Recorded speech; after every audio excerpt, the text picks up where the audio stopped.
ಸಾಹೇಬ್ರಿಗೆ ಜಯವಾಗಲಿ. ವೀರನಗೌಡರಿಗೆ ಜಯವಾಗಲಿ. ಶ್ರೀಮಾನ್ ಎಂಎಲ್ಎರಿಗೆ ಜಯವಾಗಲಿ. ವೀರನಗೌಡರಿಗೆ ಜಯವಾಗಲಿ.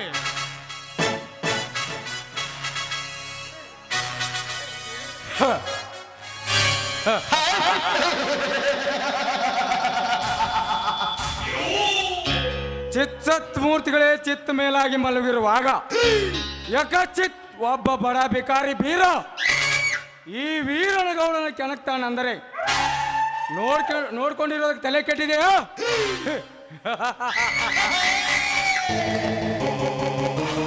ಏ ಬೀರ, ಬೆಣ್ಣಿಂದ ಇಬ್ರು ಅಂತಂದಿರೋದಂತ ಬಹಳ ಹಾರಾಡ್ಲಿಕ್ಕೆ ಹೋಗ್ಬೇಡ. ಹಾರಾಡ್ದವರೆಲ್ಲ ಈ ವೀರನಗೌಡನ ಪಾದದ ಮೇಲೆ ಬಿದ್ದೋಗಿದ್ದಾರೆ.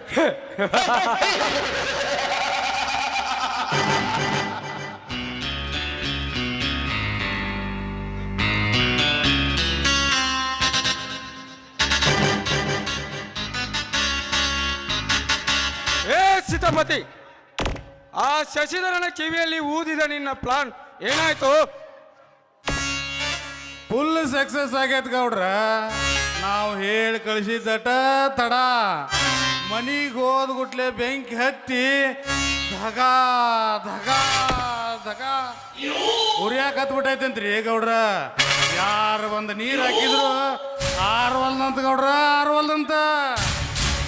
ಹತ್ತಿ ಉರಿಯಲೇಬೇಕು ಸೀತಾಪತಿ, ಬೆಂಕಿ ಹತ್ತಿ ಉರಿಯಲೇಬೇಕು ಅಂದು ಆ ವೀರ ನನಗೆ ಮಾತಾಡಿದ್ದು ನೋಡಿದ್ರೆ ಅವನ ಜೀವಂತ ಸುಡಬೇಕು. ಅಂದಾಗ ನನ್ನ ಹೊಟ್ಟೆಯಲ್ಲಿ ಹತ್ತಿದ ಬೆಂಕಿ ಹಾರುತ್ತದೆ. ಈಗಲಾದರೂ ಹೇಳಿ, ನಿಮ್ಮ ತೀರ್ಮಾನವೇ ನನ್ನ ತೀರ್ಮಾನ. ಅವನವರಳೆದೀರನಾದರೂ ಸರಿ, ಅವನನ್ನು ದರದರನೆ ಎಳೆದು ತಂದು ಈ ನಿಮ್ಮ ಪವಿತ್ರ ಪಾದಕ್ಕೆ ಕಡೆದು ಹಾಕುವುದೇ ನನ್ನ ಕೆಲಸ. ನೀ ಯಾಕೆ ಅವನ ಕಡೆ ಕೈ ಹೊಲಸು ಮಾಡ್ಕೋತಿಲ್ಲ ಬೇಬರ್ಸಿ? ಅದ ತನ್ನಷ್ಟಕ್ಕೆ ತಾನ ಸುಡಾಕತ್ತೈತಿ. ಆಮ್ಯಾಲ ಇಂದು ಮುಂದೆನ್ನೋ ಮಾತು ನಿಲ್ಲಿಸಿ ಬಿಡು ಸೀತಾಪತಿ. ಈ ವೀರನಗೌಡ ಕಂಡು ಇಟ್ಟಾನ ಅಂದಿಂದ ಸರಿ ತಗೊಂಡ ತೀರ್ಬೇಕು. ಒಬ್ಬ ಅನಾಥನ ಮಗ ನನಗೆ ಎದುರಾಗಿ ನಿಂತಿರುವೆನೆಂದರೆ ಅವನು ಎತ್ತಣದ ಮಾಮರ, ಎತ್ತಣದ ಕೋಗಿಲೆ. ಆ ಹಾಡುವ ಕೋಗಿಲೆ ಕಂಠವನ್ನು ಕತ್ತರಿಸಿದಾಗಲೇ ನನ್ನ ಆತ್ಮಕ್ಕೆ ಶಾಂತಿ. ನಾನೊಂದು ಸಲ ವಿಧಾನಸೌಧದಲ್ಲಿ ಗುಡುಗಿದರೆ ಇಡೀ ಸದನವೇ ನಡುಗುತ್ತದೆ. ನಾನೊಂದು ಸಲ ರಸ್ತೆಯಲ್ಲಿ ನಡೆದರೆ ಇಡೀ ಗಂಡು ಹೆಣ್ಣು ಕುಲವೇ ಸರದಿ ಸಾಲಿಗೆ ನಿಂತು ಕೈ ಮುಗಿದು ಹಿಂದೆ ಸರಿಯುತ್ತಾರೆ. ಅಂದಾಗ ಶಶಿ ಶಶಿಯಿಂದ ಬೇಗ ಹಾಕಿಸೋ ಕೊಯ್ತ. ಅವ ರೆಡಿನ ಅದಾನ್ರಿ ಗೌಡ್ರ. ನೀವ ನಿಮ್ ತಂಗಿಗೆ ಹೇಳಕ್ ತಯಾರಿಲ್ಲ. ಇಷ್ಟೊತ್ತಿಗೆ ಲಗ್ನ ಆಗಿ ವಿಘ್ನ ಹತ್ತಿ ಸ್ವರ್ಗಲೋಕ ಮುಗಿದೋಕಿತ್ರಿ ಗೌಡ್ರ. ಹೌದು, ಅದನ್ನಿನ್ನ ತಡ ಮಾಡಬಾರ್ದು. ಆ ಕೆಲಸ ಇವತ್ತೇ ಮಾಡ್ತೇನೆ. ನೀವು ಆ ಕೆಲಸ ಮಾಡಿದರೆ ಆ ಶಶಿಯನ್ನು ಈಗಲೇ ಕರೆತರುತ್ತೇನೆ. ಶಿಸ್ತಾಗಿ ಸಂಗೀತ ತರಿಸಿ ಊದಿಸ್ಬಿಡುನ್ರು ತುತ್ತೂರಿ. ಆಮೇಲೆ ಹತ್ತೈತ್ ನೋಡ್ರಿ ಬೆಂಕಿ ಉರಿ. ಬೇಕು ನಿನ್ನಂತ ಕಳ್ಳನರಿ.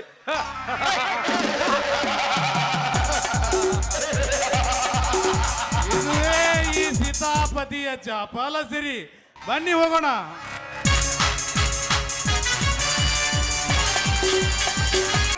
ಇಷ್ಟೊಂದು ಸುಂದರವಾಗಿ ನಿರ್ಮಿಸಿದ ಈ ಬಣ್ಣವನ್ನು ಇಂದಿನ ಇತಿಹಾಸದಲ್ಲಿ ರಾಜ ಮಹಾರಾಜ ಚಿತ್ರಗಳು ಎಷ್ಟೊಂದು ಚೆನ್ನಾಗಿದ್ದಾವೆ. ಇವುಗಳನ್ನು ನಿರ್ಮಿಸಿದ ಆ ಕಲಿಗಾರ ಅಂತ ಚಿತ್ರ. ಸೂರ್ಯ ನಿನ್ನ ತಾಯಿಯನೆಗೂ, ಚಂದ್ರ ನಿನ್ನ ತಂದೆಯನೆಗೂ, ನನ್ನ ಮಮ್ಮಿ ಡ್ಯಾಡಿಯನೆಗೂ, ಓ ಇವನು.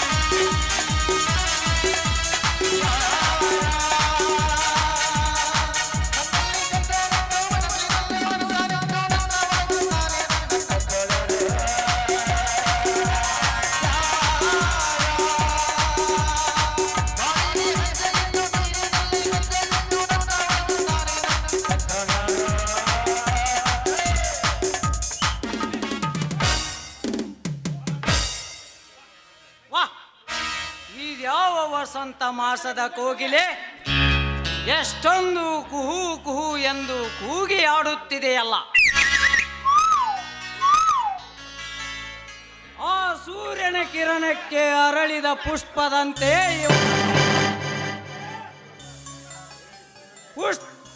ಈ ಪುಷ್ಪಕ ಮಕರಂದವನ್ನು ಯಾವುದಾದರೂ ದುಂಬಿ ಬಂದು ಹೀರಲು ಬಯಸಿದಂತೆ ನಾಳಿವಳ ಸೌಂದರ್ಯ ಸುಗಂಧವನ್ನು ಹೀರಲೇಬೇಕು.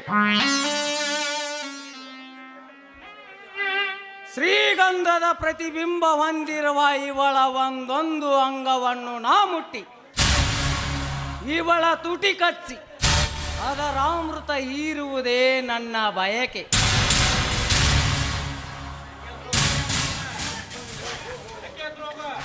ಓಹೋ, ಇವಳು ವೀರನಗೌಡನ ತಂಗಿ ಮಹಾಲಕ್ಷ್ಮಿ ಅಲ್ಲ?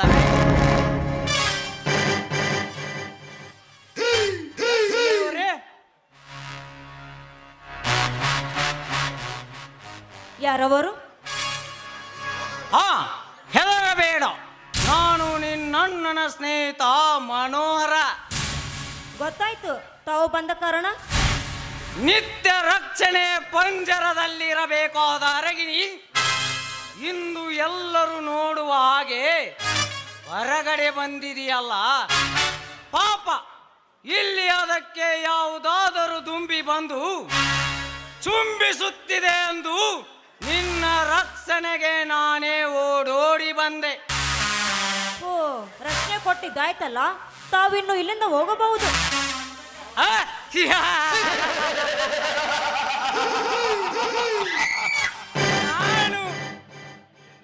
ನಾನು ಇಲ್ಲಿಂದ ಹಾಗೆ ಹೊರಟು ಹೋಗಲು ಬಂದಿಲ್ಲ ಲಕ್ಷ್ಮಿ. ಬಹಳ ದಿನಗಳಿಂದ ಕಾಯ್ದು ಕುಳಿತ ನಿನ್ನ ಕೊರಳಿಗೆ ಬಾಳೆಂಬ ತಾಳಿ ಕಟ್ಟಿ ನಿನ್ನನ್ನು ನನ್ನ ಬಾಳ ಸಂಗಾತಿಯನ್ನಾಗಿ ಮಾಡಿಕೊಳ್ಳಲು ಬಂದಿರುವೆ. ಏನೋ ಮೂರ್ಖ ನಾನಾರು, ಈ ಊರ್ ಕೋಟೇಶ್ವರ ಎಮ್ಮೆಲ್ ವೀರಗೌಡರ ತಂಗಿ ನನಗೆ ತಾಳಿ ಕಟ್ತೀಯಾ? ನಿನಗೆಲ್ಲೇ ಭ್ರಮೆ ಹಿಡಿದಿದೆ. ಭ್ರಮೆ?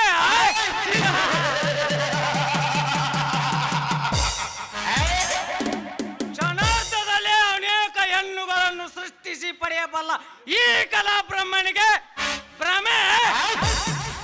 ಏ ಲಕ್ಷ್ಮಿ, ನೀನು ಕೋಟ್ಯಾಧೀಶ್ವರನ ಮಗಳೇ ಆಗಿರಬಹುದು, ಎಮ್ಮೆಲ್ಲೆಯೇ ತಂಗಿ ಆಗಿರಬಹುದು. ಆದರೆ ಈ ಮನೋಹರನ ಕಾಮ ಪ್ರೇಮದ ಕಟ್ಟಳೆ ಕಾಯಕ್ಕೆ ಇದ್ಯಾವುದು ಸಮವಲ್ಲ.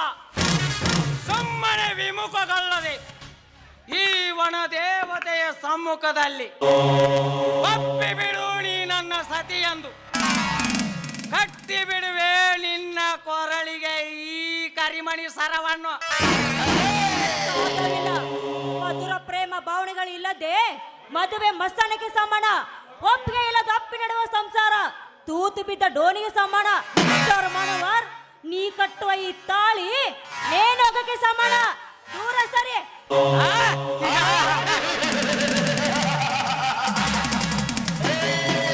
ಏನು? ನಾ ಕಟ್ಟುವ ಈ ತಾಳಿ ನೇನೋಗಕ್ಕೆ ಸಮಾನವೇ? ಮಧುರ ಭಾವನೆಗಳಿಲ್ಲದ ಮದುವೆ ಮಸನಕ್ಕೆ ಸಮಾನವೇ?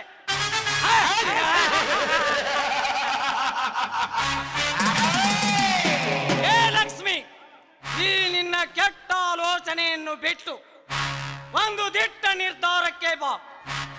ಭ್ರಮೆ ಎಂಬ ನಿದ್ರೆಯಿಂದ ನೀ ಬೇಗ ಎದ್ದು ಸದ್ಭಾವನೆ ತುಂಬಿಕೊಂಡು ಈ ಚೆಲುವ ಚಂದಿರನ ಕೈ ಹಿಡಿದು ನನ್ನ ಹೃದಯದಂಗಳದ ಚುಕ್ಕಿನೇನಾಗುವ.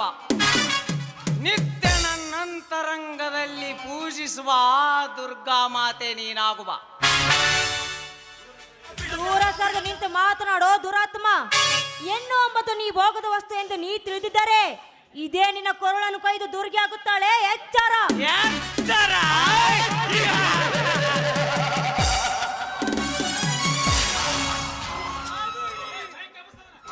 ಅದು ಈ ವಿರೋಧಿ ವೀರನಿಗೆ. ಏ ಹುಚ್ಚು ಎಣ್ಣೆ, ಕೇಳಲೇ ಈ ನಿನ್ನ ದುರ್ಘೋಷ ವ್ಯಕ್ತಿ ಹೆಣ್ಣಿನ ಕಥೆಯನ್ನು. ಸುಂದರನಂತ ತನ್ನ ಗಂಡ ಕಣ್ಣೆದುರಿಗೆ ಇದ್ದರು. ಅವಳ ಕಣ್ತಪ್ಪಿಸಿ ಮತ್ತೊಬ್ಬನ ಜೊತೆ ಸುಖ ಪಡೆದುಕೊಂಡ ಹೋದರದ ಹೆಣ್ಣುಗಳೆಷ್ಟಿಲ್ಲೋ ಈ ನಿನ್ನ ನೆಲದಲ್ಲಿ. ಮದುವೆಗೆ ಮುಂಚೆ ಗರ್ಭ ಧರಿಸಿ ಮತ್ತೊಬ್ಬನ ಮಡದಿಯಾಗಿ ತಾನೇ ಮಹಾಗರತಿ ಎಂದು ಬಾಳುವ ಹೆಣ್ಣುಗಳೆಷ್ಟಿಲ್ಲ ಈ ನಿನ್ನ ನೆಲದಲ್ಲಿ. ಈಗ ನೀನು ನನ್ನ ಮಾತು ಮೀರಿದರೆ ನೀನು ಶೀಲಗೆಟ್ಟ ಹೆಣ್ಣೆಂದು ನಿನ್ನದೇ ಹೊಸ ಚರಿತ್ರೆ ಬರೆದು ಬಿಸಾಕುವೆ ಈ ಸಮಾಜದಲ್ಲಿ. ನೀನು ಎಚ್ಚರ. ಇದು ನಿನ್ನ ನಿರ್ಧಾರವೇ? ನಿರ್ಧಾರವೇ ಎಂದು ಕೇಳುತ್ತೀಯಲ್ಲ ಲಕ್ಷ್ಮಿ. ಎಂದು ನಿನ್ನಣ್ಣನ ಸ್ನೇಹಿತನಾಗಿ ನಿಮ್ಮ ಫ್ಯಾಕ್ಟ್ರಿಯಲ್ಲಿ MD ಆಗಿ ನಿಂತೆನೋ ಅಂದಿನಿಂದ ನಿನ್ನನ್ನು ನಿತ್ಯ ನನ್ನ ಹೃದಯದಲ್ಲಿಟ್ಟುಕೊಂಡು ನೆನಪಿಸಿಕೊಳ್ಳುತ್ತಿದ್ದೇನೆ. ಅದನ್ನು ಕಿತ್ತೆಸೆಯಬೇಡ ಲಕ್ಷ್ಮಿ, ಪ್ಲೀಸ್. ಒಂದು ವೇಳೆ ಅದನ್ನ ಕಿತ್ತುಕೊಂಡರೆ ಸತ್ಯ ಶಿರೋಮಣಿಯಾಗಿ ಬಾಳುವ ನಿನ್ನ ಪವಿತ್ರವೆಂಬ ಶೀಲ ತಿಂದು ಸಿಪ್ಪೆ ಮಾಡಿ ತಿಪ್ಪೆಗೆ ಬಿಸಾಕುವೆ. ಎಚ್ಚರ. ಏ ಹುಚ್ಚ, ಈ ನಿನ್ನ ಕೆಟ್ಟ ಮಾತಿಗೆ ಎದರಿ ಸ್ವಚ್ಛ ಪವಿತ್ರ ಅಂತ ಹಾಳು ಮಾಡಿಕೊಳ್ಳಕ್ಕೆ ನಾನೇನು ಸ್ವಚ್ಛ ಕುಲದಲ್ಲಿ ಹುಟ್ಟಿದೆನ್ನಲ್ಲ. ಈ ನಾಡುಗಡ ದೊರೆ ಮಗಳಿದ್ದೀನಿ. ಬಾರೋ ಗಣಸಾಗಿ ಮುಂದಕ್ಕೆ. ನನ್ನ ಗಂಡಸ್ತನ ಕೇಸವಾರೆ ಕಾಳಿಂಗ ಸರ್ಪಕ್ಕಿಂತಲೂ ಭಯಾನಕವಾಗಿರುವ ಈ ಗಂಡಿಗೆ ಸವಾಲು ಹಾಕಿದೆಯಾ ಎಣ್ಣೆ? ಪ್ರೇಮದಂಟಿಗಾಗಿ ಸೊಂಟದ ಗಂಟನ್ನೇ ಬಿಚ್ಚಿ ಗರ್ಭ ಧರಿಸುವ ಹೆಣ್ಣು ನೀನು. ನಿನ್ನಂತ ಹೆಣ್ಣಿಗೆ ಗರ್ಭದಾನ ಮಾಡುವ ವೀರ ಪುರುಷ ನಾನು. ನನಗೆ ಸವಾಲು ಎಂದರೆ ಪಂಚ ಪ್ರಾಣ.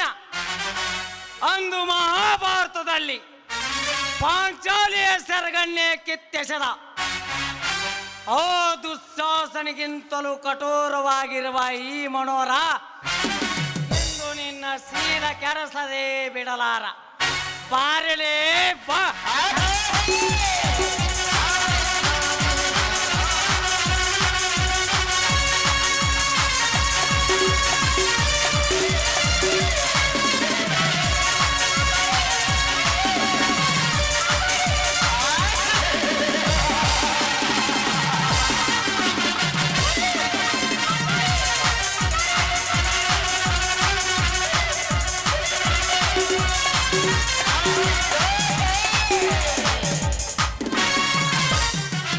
ಕುಲಗಂಟಕ ಮನೋಹರ, ಕೈ ಬಿಡಲೇ ಈ ನಿರಪರಾಧಿ.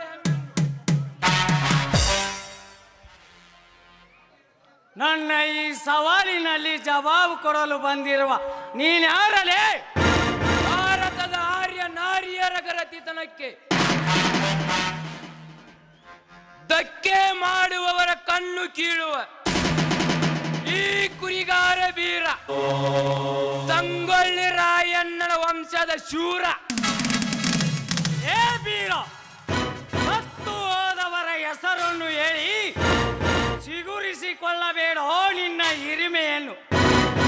ವೀರ ಧೀರ ಸೂರ ನಾನೆಂದು ಹೇಳಿ ನನ್ನೆದೆ ತೊಟ್ಟಿ ನಿಂತವರನ್ನು ಎಂದಿಗೂ ಜೀವದಿಂದ ಕೈಬಿಟ್ಟಿಲ್ಲ ಈ ಮನೋರ. ಒಮ್ಮನೆ ಕೈ ಬಿಟ್ಟು ಹೋಗಿಬಿಡ ಇವಳನ್ನು. ನಿನ್ನಂತ ಕಚಡ ರೌಡಿಗೆ ಹೆದರಿ ಈ ಕುವರಿಯನ್ನು ನಿನ್ನ ಕೈಗೆ ಸಿಲುಕಿಸಿ ಹೋಗಲು ನಾನೇನು ಹೇಳಿಯಲ್ಲ. ಹೆಣ್ಣೆಂದರೇನು ಬಜಾರದಲ್ಲಿ ಸಿಗುವ ಹಣ್ಣಲ್ಲ. ಈ ಹೆಣ್ಣು ನಮ್ಮ ಕರ್ನಾಟಕ ಬಾವುಟದ ಹಳದಿ ಕೇಸರಿ ಚಿಹ್ನೆ. ಅರಸಿನ ಕುಂಕುಮ ಅಂದ್ರೆ ಗರತಿಯ ಸಂಕೇತ. ಆ ಬಾವುಟ ಮುಟ್ಟಿದ್ರೆ ನಾವು ಸುಮ್ಮನೆ ಬಿಡಲ್ಲ. ಆದ್ರೆ ಅಂಥದ್ರಲ್ಲಿ ನಿಜವಾದ ಈ ಹೆಣ್ಣನ್ನೇ ನೀ ಮುಟ್ಟಿ ಅಂದ ಮೇಲೆ ನಿನ್ನನ್ನು ಈ ಕುರಿಗಾರನ ಕೊಡ್ಲಿಂದಲೇ ಕಡೆದು ಹಾಕಿ ಬಿಡುವೆ. ಬರ್ಲೇ ಗಂಡಸಾಗಿ ಇವಳನ್ನು ಮುಟ್ಟಲು. ಬೇಡ ಬೀರ ಬೇಡ, ನಾ ಮುಟ್ಟಿದರೆ ನೀನು ಸುಟ್ಟು ಹೋಗುವೆ. ನನ್ನೊಂದಿಗೆ ಕಾದಾಡಿ ನೀ ಸಾಯಬೇಡ. ಇದು ಸೇರಿಟ್ಟ ಕಾಳಿಂಗ ಸರ್ಪ. ನೀನು ಸೇಡಿಟ್ಟ ಸರ್ಪವಾಗಿ ಬಂದರೆ ಅದನ್ನು ಎತ್ತಿ ಗರಗರನೆ ನೆಲಕ್ಕೆ ಒಗೆಯುವ ಗರುಡನಿದ್ದೇನೆ. ಹೆಚ್ಚಾಗಿ ನೀ ಚೀರಿದರೆ ಕುರಿ ಹಾಲು ಕುಡಿದು ನಿನ್ನ ಗುದ್ದುವ ಟಗರು ಇದ್ದೇನೆ. ಟಗರು?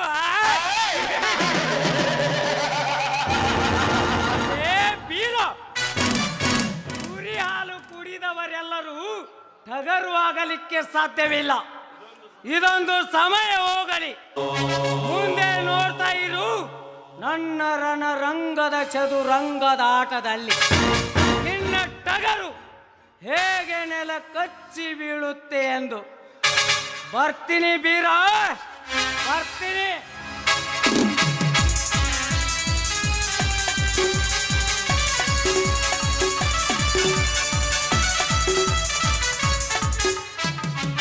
ಹೋಗ್ಲೇ ಹೋಗು, ಇಂಥದಕ್ಕೆಲ್ಲ ಹೆದರುವನಲ್ಲ ಈ ಬೀರ. ಯಾರಮ್ಮ ನೀನು?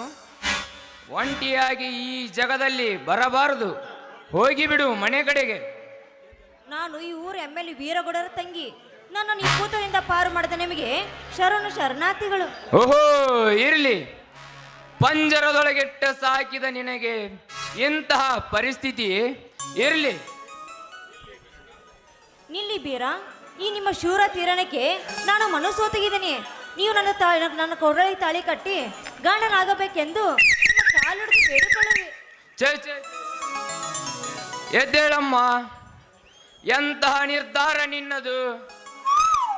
ನಿನ್ನ ಅಣ್ಣ ಮೊದಲೇ ನನ್ನ ವೈರಿ, ಅಂಥದ್ರಲ್ಲಿ ನೀ ಬಾಳ ಶಾಲೆ ಕಲತಾಕಿ. ನಾನು ಶಾಲೆ ಕಲಿಯದ ಶತದಡ್ಡ ಹೆಬ್ಬಟ್ಟು. ನನಗೂ ನಿನಗೂ ಎಲ್ಲಿಯೇ ಹೊಂದಾಣಿಕೆ. ಹಿಂತೆಗೆದುಕೋ ನಿನ್ನ ಮಾತನ್ನು. ಪ್ರೀತಿ ಎಂಬ ಶಬ್ದಕ್ಕೆ ಯಾವ ಅಂತರವಿಲ್ಲ. ನಾ ಕಲ್ತಿದ್ದರೇನು, ಶ್ರೀಮಂತ ತಂಗಿ ಆದರೇನು, ಸದಾ ನಿಮ್ಮ ಪಾದ ಸೇವಕ್ಕಾಗಿ ನಿನ್ನ ಕುರಿಮರಿಯನ್ನು ಕಾಯ್ದು ನಿನ್ನ ಹೆಸರನ್ನು ತರ್ತೀನಿ. ಇದು ನನ್ನ ಆಣೆ. ಆದ್ರೆ ನೀವು ನನ್ನ ಕೈಯನ್ನು ಬಿಡಬೇಡಿ. ಅಯ್ಯೋ ಶಿವ ಶಿವ, ಆಣೆ ಪ್ರಮಾಣನು ಮಾಡಿಬಿಟ್ಟೆಯಾ? ಅಯ್ಯೋ ಮಾರುತೇಶ, ಈಗೇನು ಮಾಲೆಪ್ಪ? ಈ ವಿಷಯ ನನ್ನ ಅಣ್ಣನಿಗೆ ಹೇಳೋದು ಹೇಗೆ? ಇದೊಳ್ಳೆ ಆ ಕವಿರತ್ನ ಕಾಳಿದಾಸನ ಕಥೆಯಾಯಿತಲ್ಲ. ಅಂದು ಆ ಕಾಳಿದಾಸನ ಹೆಂಡತಿ ಅವನನ್ನು ಕವಿರತ್ನನಾಗಿ ಮಾಡಿದಳು. ಇಂದು ಈ ನಾಡಿಗೆ ರಾಜನಾಗಿ ಮಾಡ್ತೀನಿ. ಬಾತೀರ? ಈ ಮಾತು ಸತ್ಯವೇ? ಇದನ್ನು ನಾ ನಂಬಲೆ? ನನ್ನಾನೆ ನಿನ್ನಾನೆ, ಈ ಒಣತೀವ ತಿಮ್ಮೆಲಾನೆ. ಈ ಮಾತು ಸತ್ಯ. ಆಯ್ತು, ಮದುವೆ ಮಾತ್ರ ನನ್ನ ಅಣ್ಣನನ್ನೇ ಕೇಳೇ ಆಗೋದು. ಇದಕ್ಕೆ ನನ್ನ ಒಪ್ಪಿಗೆ ಇದೆ. ಬಾ ಬೀರ, ನನ್ನ ಮನದ ಶೂರ.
ನಿಮ್ಮ ಮನೆ ತನಕ.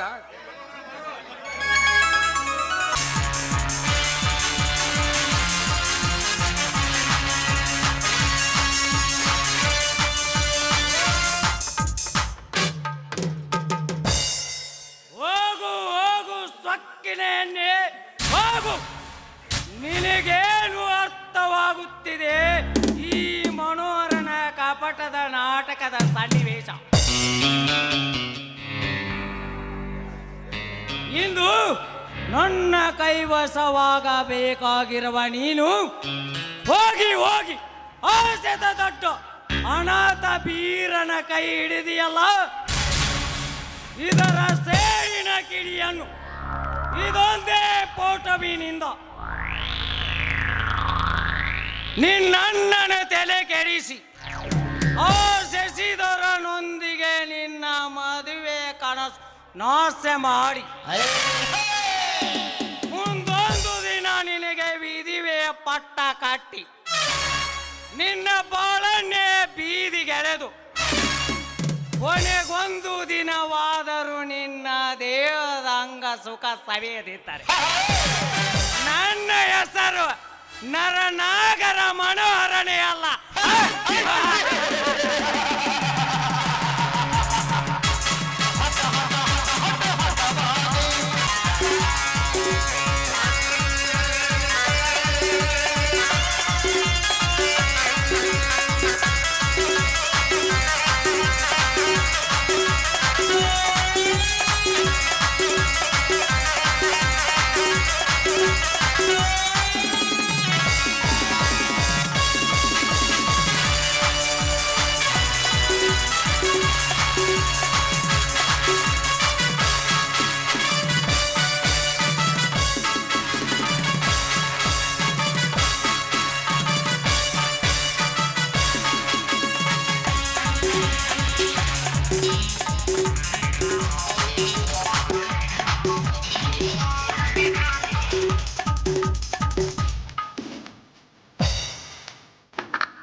ಸತ್ಯಮೇವ ಜಯತೆ, ಸತ್ಯಮೇವ ಜಯತೆ.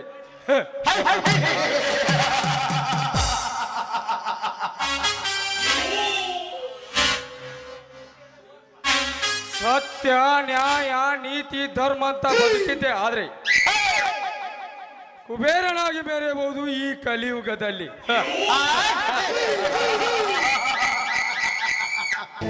ನಾನ್ಯಾರು?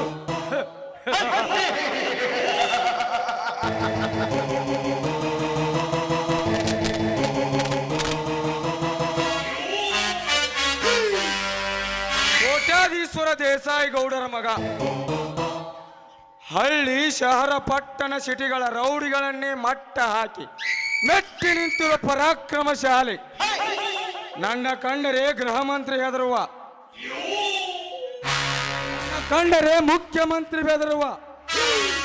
ಅಡಿ ಇಟ್ಟು ಹೊರಟರೆ ಈ ನಾಡಿನ ಜನರೇ ಕೈ ಎತ್ತಿ ಮುಗಿದು ಎಡಗಣನೆ ನಡುಗುತ್ತಿರುವಾಗ ಯಕಚಿತ್ ಒಬ್ಬ ತಿರುಕಾನಾಥ ನನ್ನ ಮಗ ಬೀರ ನನ್ನ ಭೂಸ್ವಾಧೀನಕ್ಕೆ ಎದುರಾಗಿದ್ದನೆಂದರೆ ಅವನ ಸಮಾಧಿ ಮಾಡದೆ ಬಿಡಲಾರೆ.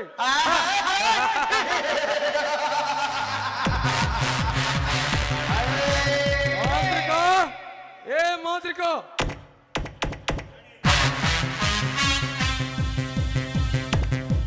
ಅದೇನು ಬೇಗ ಹೇಳಿ ಗೌಡ್ರಿ. ಆ ಶಶಿಯನ್ನ ಕರೆಯಲಿಕ್ಕೆ ಹೋದ ಕೆಲಸವೇನಾಯ್ತು?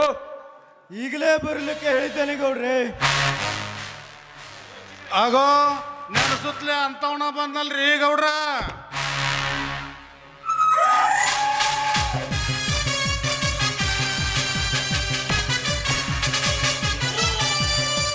ನಮಸ್ಕಾರ ಗೌಡ್ರಿಗೆ. ಹಿರಿಯ ಅಣ್ಣ ಬರುತ್ತಿದ್ದಾನೆ.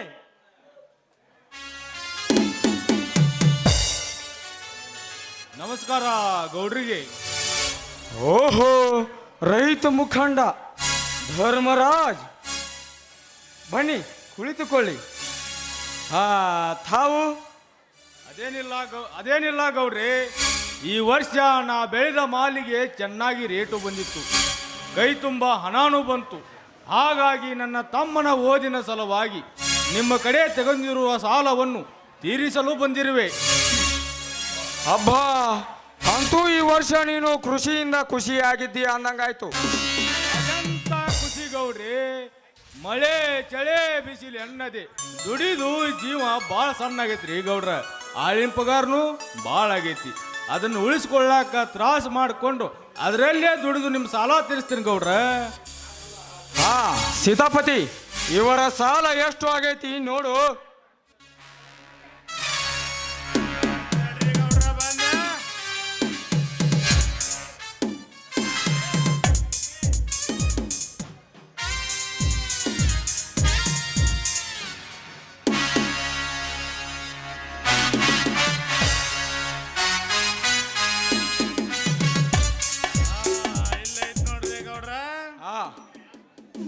ಒಂದು ವರ್ಷದಿಂದ ಇಸ್ಕೊಂಡು ಹೋಗಿದ್ರಿ ಗೌಡ್ರ 2 ಲಕ್ಷ ರೂಪಾಯಿ ಇವ್ರ. ಅದಕ್ಕೆ 7 3 4 5 6 7 8 9 10 11 12 ಅಂದ್ರೆ 48,000 ರೂಪಾಯಿ ಬಡ್ಡಿ ಆಗೈತಿ ಗೌಡ್ರ. ಇದಕ್ಕೆ ಅಸಲು ಬಡ್ಡಿ ಸೇರಿ 2,48,000 ರೂಪಾಯಿ ಆಗೈತಿ ನೋಡಿ ಗೌಡ್ರ. ಆಯ್ತು, ಚುಕ್ತ ಮಾಡಿಬಿಡಿ, ತೆಗೆದುಕೊಳ್ಳಿ ನಿಮ್ಮ ಹಣವನ್ನು.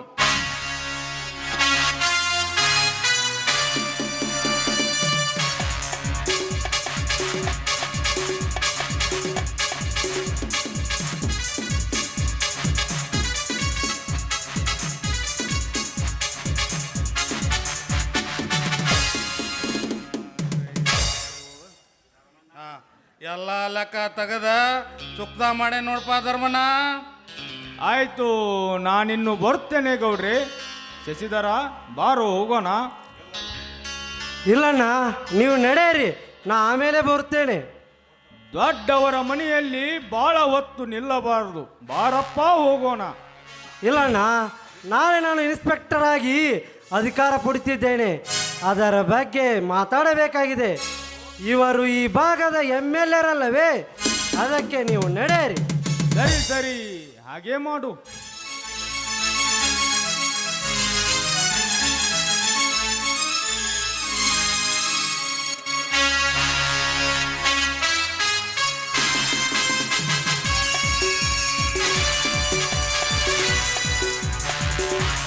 ನನ್ನ ಮುಖ್ಯವಾದ ಕೆಲಸಕ್ಕೆ ನೀವು ಸೇರಿ ಬಂದಿದ್ದೀರೆಂದು ನಾನು ತಿಳಿದಿದ್ದರೆ ಆತನನ್ನ ಏನೂ ಕೇಳದೆ ಹೇಳದೆ ಹಾಗೆ ಕಳಿಸಿಬಿಟ್ಟಲ್ಲೋ.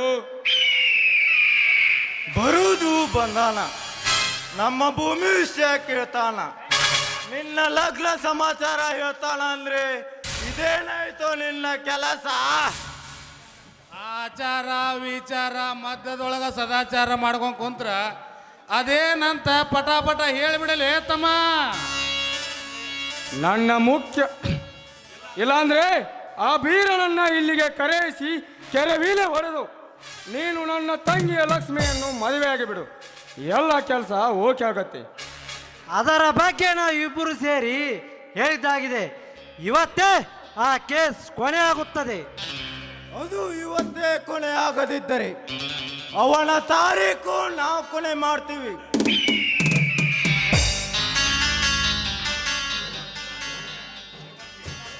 ಲೇ ಬೇಬರ್ಸಿ, ನೀ ನೋಡಿ ಸುಮ್ ಕುಂದ್ರ ಲೇ ಬೇಬರ್ಸಿ.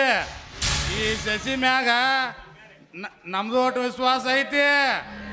ಶಶಿ ಅಪ್ಪ, ನಮ್ಮ ಲಕ್ಷ್ಮವ್ನ ಮದ್ವೆ ಮಾಡ್ಕೊಳಕ ನಿಮ್ಮ ಅಣ್ಣನ ಒಪ್ಪಿಗೆ ತೊಗೊಂಬಂದಿ ಏನಪ್ಪ ಆತಮ್ಮ? ಒಪ್ಪಿಗೆ ತೊಗೊಂಡ ಇಲ್ಲಿಗೆ ಬಂದೇನ್ರಿ. ನೀವು ಈ ಲಕ್ಷ್ಮಿನ ಕೇಳ್ರಿ.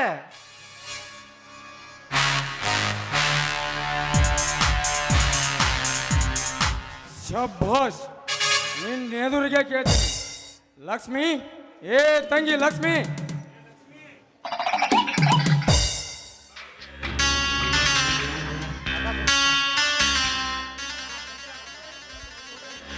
ಬಂದೆ ಅಣ್ಣ, ಏನು ಕೆಲಸ? ಬಾ ತಂಗಿ, ನಿನ್ನ ಮದುವೆ ಆಗೋ ಗಂಡು ಬಂದಿದ್ದಾನೆ ನೋಡಿಲ್ಲಿ. ಅವನನ್ನು ನೋಡಿ ಏನ್ ಮಾಡದಣ್ಣ? ಮದುವೆ ಆಗಬೇಕಮ್ಮ. ಇವನು ಈಗ IPS ಓದಿ ಇನ್ಸ್ಪೆಕ್ಟರ್ ಆಗ್ತಿದ್ದಾನೆ. ಅವನು ಇನ್ಸ್ಪೆಕ್ಟರ್ ಆದ್ರೇನು, ಕಲೆಕ್ಟರ್ ಆದ್ರೇನು, ನಾನು ಮದುವೆ ಆಗೋದಿಲ್ಲ. ಲಕ್ಷ್ಮಿ,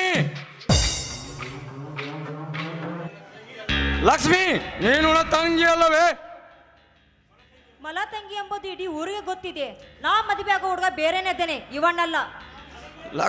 ನನಗೆ ಗೊತ್ತಿಲ್ಲದೆ ನಿನ್ನ ಕೈ ಹಿಡಿಯುವವನ ಆವ ಬಡಕೋಣಿ. ನಾನಿದಕ್ಕೆ ಅವಕಾಶ ಕೊಡಲಾರೆ. ನೀನು ಇವನನ್ನೇ ಮದುವೆ ಆಗಬೇಕು. ಅದು ಈ ಜನ್ಮದಲ್ಲೂ ಸಾಧ್ಯವಿಲ್ಲ. ಲಕ್ಷ್ಮಿ, ಹಂಗ ಒಳಗೆ ಹೋಗ್ಬಾರ್ದು, ಬಾರ್ವಾ ತಂಗಿ. ನಿಮ್ಮ ಅಣ್ಣಾರ ಮಾತಾಡಿ ಕೇಳ. ಛೇ, ನನಗೆ ತಿಳಿಯದೆ ನನ್ನ ತಂಗಿಯ ತಲೆ ಕೆಡಿಸಿ ಅವನಾವ ತಿರುಕಡಿರಬೇಕು. ಮಾಂತ್ರಿಕ,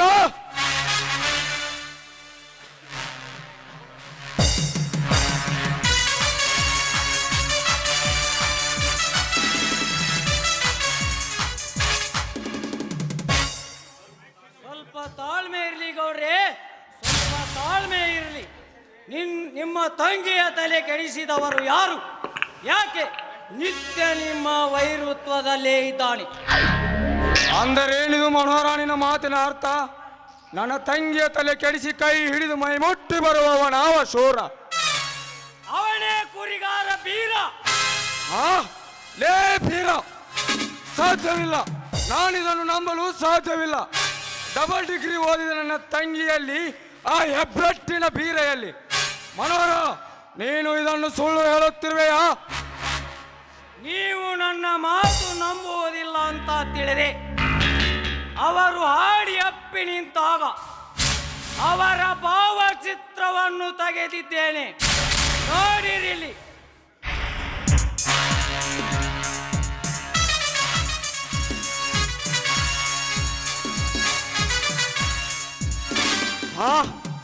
ನಾನಿದನ್ನೇನು ನೋಡುತ್ತಿರುವೆನಲ್ಲ, ಈ ಭಾವಚಿತ್ರದಲ್ಲಿರುವುದೆಲ್ಲವೂ ಸತ್ಯವೇ? ನಿಜವಾಗಿಯೂ ಆ ಬಡವನನ್ನ ತಂಗಿಯ ಕೈ ಹಿಡಿದಿರುವನೆ? ಮನೋಹರ, ಮನೋಹರ, ಈಗೇನು ಮಾಡಲಿ? ಈಗಲೇ ಅವನನ್ನು ಹಿಡಿತರಿಸಿ ತುಂಡು ತುಂಡಾಗಿ ಕತ್ತರಿಸಿ ಹಾಕಿಸಲೇ, ಇಲ್ಲ ಅವನ ಮನೆಗೆ ಬೆಂಕಿ ಇಡಿಸಲೇ? ಶಶಿ, ಏನಿದಕ್ಕೆ ನಿನ್ನ ಉತ್ತರ? ನೀವು ಮಾಡಿದ್ದೇ ಮಾರ್ಗ, ಕೊಟ್ಟಿದ್ದೆ ಅಂತಿಮ ತೀರ್ಪು. ಆಯುಷ್ಯದ ಅವಧಿ ಮುಗಿದಿರುವವನಿಗೆ ಸಮಯ ಬೇಡ ಗೌಡ್ರೆ. ತಾಳ್ಮೆ ಎಂಬ ತಾಳ ತಪ್ಪಿ ನಿನ್ನ ಬಾಳಬಳ್ಳಿಯೇ ಹರಿದು ಹೋಗುತ್ತಿರುವಾಗ ತಡವೇತಕ್ಕೆ ನನಗೆ ಅಪ್ಪಣೆ ಕೊಟ್ಟು ಬಿಡ್ರಿ. ಅಂದ್ರ ಅವನ ಕತಿ ಮುಗಿಸಿ ಈ ಶಶಿಗೆ ತಿಥಿ ಮಾಡ್ಕೊಂತ ಹೇಳಿಬಿಡೋಣ. ಅವಸರದಲ್ಲಿ ಆಯುಷ್ಯಕ್ಕೆ ಕೈ ಹಾಕಿ ಅವಸಾನ ತಂದುಕೊಳ್ಳಬೇಡಿರಿ. ನಿಮ್ಮ ತಂಗಿ ಈ ಶಶಿಧರನನ್ನು ಬಿಟ್ಟು ಅವನ ಕೈ ಹಿಡಿದರೇನಾಯಿತು? ಈಗ ಇವನ ಮದುವೆಯೂ ಆಗಿರಬೇಕು, ಇವರಿಂದ ಅವರ ಪ್ರೀತಿಯೂ ಮಣ್ಣಾಗಿರಬೇಕು. ಅಂಥದೊಂದು ಕಾರ್ಯ ನಾ ಮಾಡಿ ತೋರಿಸುತ್ತೇನೆ. ಇದಕ್ಕೆ ನಿಮ್ಮೆಲ್ಲರ ಒಪ್ಪಿಗೆ ತಾನೇ? ಹೌದು, ಅದೇನೆಂದು ಬೇಗ ಹೇಳು. ತಾಳ್ಮೆ ಎಂಬುದು ನನ್ನ ತಾಳ ತಪ್ಪಿಸಿ ಸರ್ಪದ ಎಡೆ ಎತ್ತ ಹತ್ತಿದೆ. ಬೇಗ ಹೇಳು. ನನ್ನ ಚಿಕ್ಕಪ್ಪನ ಮಗಳು ಲಾವಣ್ಯ ಅಂತ ನನ್ನ ತಂಗಿ ಇದ್ದಾಳೆ. ಅವಳನ್ನು ಈ ಶಶಿಧರನಿಗೆ ಕೊಟ್ಟು ಮದುವೆ ಮಾಡಿಬಿಡೋಣ. ನಿನ್ನ ತಂಗಿಯನ್ನು ಇವನಿಗೆ ಕೊಡುವುದಕ್ಕೆ ಹೋದ್ರೆ ನನ್ನ ಸೇಡು ಹೇಗೆ ತೀರಬೇಕು? ನಿಮ್ಮ ಸೇಡು ಅಷ್ಟೇ ಏಕೆ ಗೌಡ್ರೆ, ನಿಮ್ಮ ಆಸೆಯಲ್ಲೂ ಈಡೇರುತ್ತವೆ. ಇದೇನೋ ನಿನ್ನ ಗೂಢಾರ್ಥ? ಬಿಡಿಸಿ ಹೇಳೋಟ. ನನ್ನ ತಂಗಿ ಇವನ ಕೈ ಹಿಡಿದ ನಂತರ ಇವರು ಹೇಳಿದಾಗೆ ಎಲ್ಲವನ್ನೂ ಮಾಡುತ್ತಾ ಹೋಗೋಣ. ಮೊದಲು ಗೌಡರ ಕಾರ್ಯ ಮುಗಿಯಲಿ. ಈ ವರನ ಎದುರಿಗೆ ಎಲ್ಲವನ್ನು ಮಾತನಾಡೋಕ್ಕೆ ಆಗೋದಿಲ್ಲ. ಮೊದಲು ಗೌಡರ ಕೆಲಸ ಮುಗಿಯಲಿ. ಇವನ ಮದುವೆ ಕೆಲಸ ನಾವು ಮಾಡೋಣ. ಇದೆಲ್ಲ ಒಂದು ಲೆಕ್ಕಕ್ಕೆ ಬರೋಬ್ಬರಿ ಐತಿ ಗೌಡ್ರ.